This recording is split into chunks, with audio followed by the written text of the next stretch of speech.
Hello, Namaskar. This is Firstpost and you're watching Vantage with me, Palki Sharma.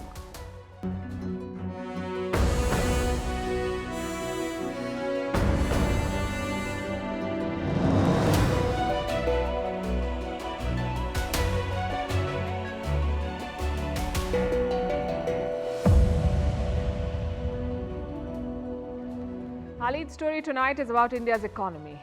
It's making headlines every day with positive projections from various international agencies. The latest one comes from S&P Global. It says India will be a $6.7 trillion economy by the end of this decade.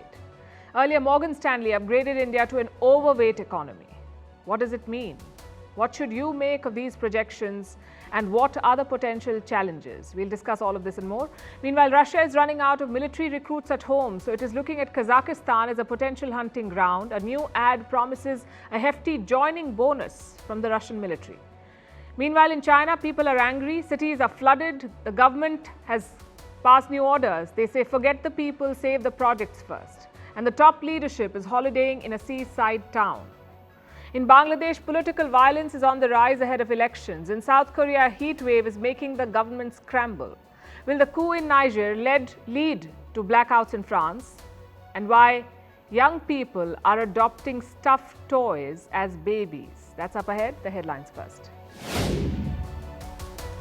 2 US Navy sailors have been arrested, charged with spying for China. If convicted, these 2 sailors face up to 20 years in jail. Beijing denies any knowledge of the alleged activity and accuses Washington of running a smear campaign. India will attend the Ukraine peace talks. Saudi Arabia is hosting the meeting in Jeddah this weekend. National Security Advisor Ajit Doval will represent India. Ukraine, the United States, China, Brazil and many European countries have been invited, but there's no invite for Russia. In India, relief for opposition leader Rahul Gandhi. The Supreme Court of the country stays the Congress leader's defamation conviction.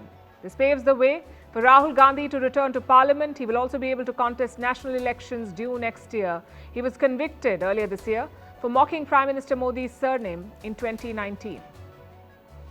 Ethiopia declares a state of emergency. This comes amid clashes in the Amhara region between the military and local militants. Fighting broke out earlier this week. Amhara is Ethiopia's second most populous region. Andrew Tate has been released from house arrest in Romania. The controversial influencer was in detention for more than 7 months. He faces charges of rape and human trafficking.